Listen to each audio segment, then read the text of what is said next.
To be in business, you need to understand hitchhiking. To succeed in business, you need to understand how to be a hitchhiking ninja. Say that one more time. To succeed in business, you need to understand how to be a hitchhiking ninja. Now, what on earth am I talking about today?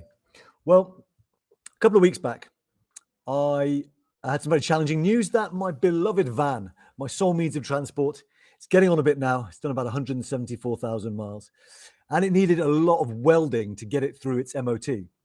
Now, luckily, I was recommended to the best welders in the area for the work. Unluckily, they are so good that their backlog of work meant that I would be without my van for about 2 weeks. And so hopefully I'll get it back at the end of this week.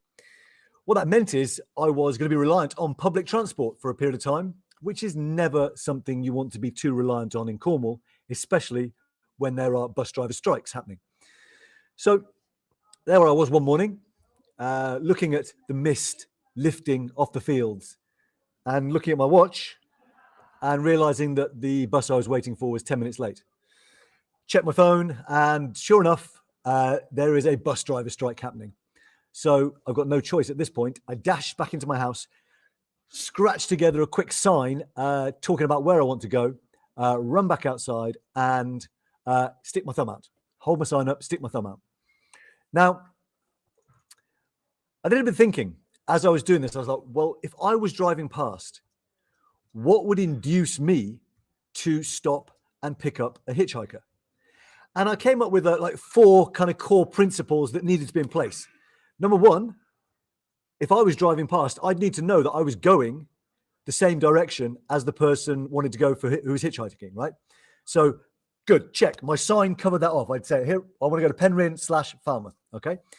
Number 2, not look like a complete weirdo/psycho/murderer. Okay, cool. Number 3, not have too much luggage or baggage, because it's going to be a real quick decision. Driving past, can I pick this person up? If I can see loads of baggage, it's going to be a mission, right? And then number 4, is there somewhere safe and easy to pull over and pick me up? Okay, so those were the kind of operating principles I was working under. So got my sign out, got my thumb out, and put my rucksack. I actually had 2 rucksacks on the first day I was hitchhiking. Put them down at my feet, kind of stashed them away a bit so I didn't look too overburdened. And I put my best kind of like hopeful, happy, innocent, safe little smile on. I probably still look like a psycho, but within like 6 cars, I'd been standing there maybe 2 minutes. Someone pulled over and gave me a lift where I needed to go, which was to here at university. And I was like, wow, that was A, really easy. B, it was enjoyable. C, the person who picked me up randomly works at a community centre nearby, and there's very strong chances that we could do some partnership work together. So I was like, well, this is fantastic. I've saved some money. I've had a great human connection, and I got there quicker than I would have done on the bus.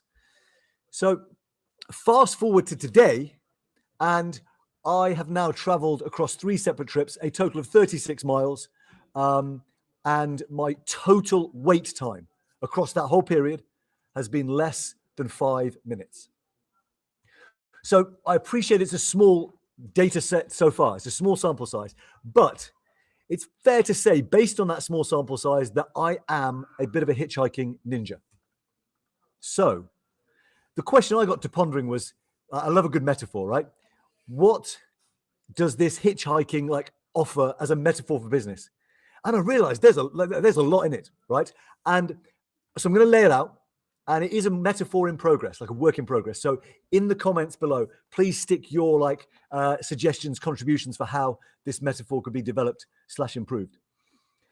The first biggest piece is to recognize that your potential customers, your prospects, are literally making that same decision. Should I stop and pick up this business from the side of the road?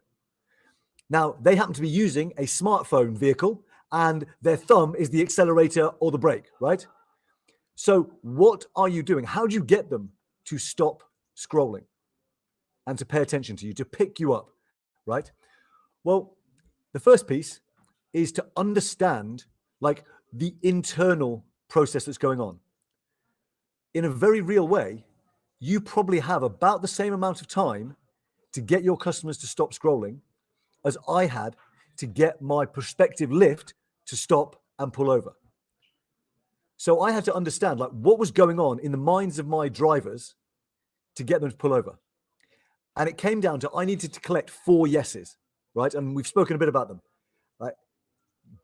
As the driver's asking, is this person going where I'm going? Yes. Is this person likely to murder me? Or is this person safe? Sorry. Yes, this person is safe. Is this person going to be easy to pick up? I.e., have they got not too much baggage? Can they fit in my car? Yes.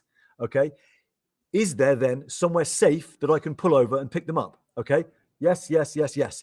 And my prospective drivers, my prospective lifts are going to be making those 4 yes decisions in like less than a second. Okay. And you probably have the same amount of time to capture the attention of your potential customers and to get them to pause, to stop scrolling, and to ideally pull over, pull off Facebook and join you on your website, join you on your YouTube video, whatever the content is that you want them to engage with. Okay. So that's the first piece. And at the heart of making sure you can get those 4 yeses, right? Or whatever the questions are. So number 1, what are the questions you need your customer to answer yes to, right? And the first, of course, as evidence. Oh, here's my sign. Look, check this out. Here is my sign. This is if I want to go to Penzance. Here is my Penzance sign, right? Are you letting your customers know that you can provide what they're looking for in a simple, easy, quick way? All right. Because here's the thing, like if this sign was not easy to read, okay, now a sign that's not easy to read is better than no sign at all. But if it was not easy to read, I'm adding to the mental load of the decision-making process. So everything that you can do to minimize the mental load of the decision-making process maximizes your chances of your customer stopping scrolling and choosing to invest some time, effort, and energy with you. Okay. So that's the first piece. Like, are you clearly communicating that you can help your customers in a way that's easy, quick to understand? All right. Second piece then is like appearances matter. Okay. If I was standing out there I'm trying to think of like, well, I've got a zebra onesie, right? Now, my zebra onesie would be pushing it. If I'm there trying to thumb a lift in my zebra onesie, people driving past are like, this guy's probably a weirdo. Right. So my zebra onesie, in terms of my appearance, is going to minimize my chances of getting picked up. Now, if your online presence looks like it was last updated when modems still made that funny dial tone noise, well, then what that's communicating to your customer is you don't care enough about your appearance to care about them. Okay.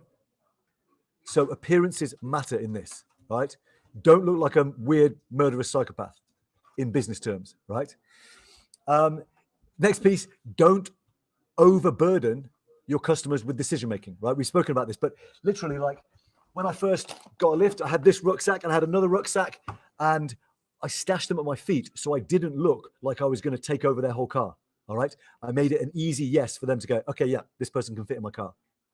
So when your customers arrive on your homepage, is it really clear what they're meant to do? Or have you got 100 different options of all the different products and services that you offer, all the different things they could click on? And what that means is you're going to overwhelm your customer. Your prospect is going to be overwhelmed, like that analysis paralysis. A paralyzed customer is a customer who doesn't pay. All right. And then the final piece, okay, is there an easy way for them to take action? Right. And this comes back to that previous piece, right? So in hitchhiking terms, is there an easy, safe place that my prospective driver, my lift, could pull over and pick me up? Because if I'm asking them to pull over on the fast lane of a motorway, which is just never going to happen, right? Like they might be the kindest, most loving, like awesome drivers in the world. They're not stopping for me on the fast lane of a motorway. All right.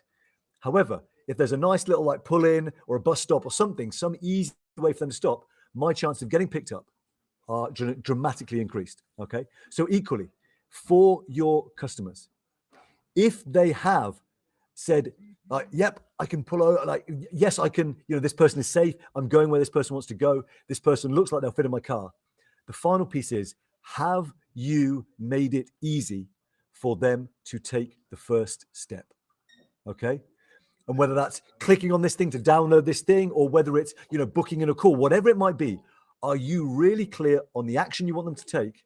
And have you made it easy for them to take that action? All right. So I'm actually finishing up a blog on this, this whole kind of journey, because there's a whole host of stories in there. Like yesterday, I got picked up by a weed-smoking horse rider who wasn't actually riding on a horse at the time. But that in itself is a story. So I'm looking forward to sharing more of that. But listen, if you can take on board and apply these principles, okay, my absolute conviction is that you will see your customer conversion rate skyrocket. Okay, so that's it. We're done. Lessons from a ninja hitchhiker on how to build out a successful business. And please, in the comments, hit me up. Let me know your thoughts, any additions to this metaphor in progress, and anything you take from it that you need to apply into your business right now, where perhaps you're not hitting one of those core areas that we just discussed. All right, take care. See you next time.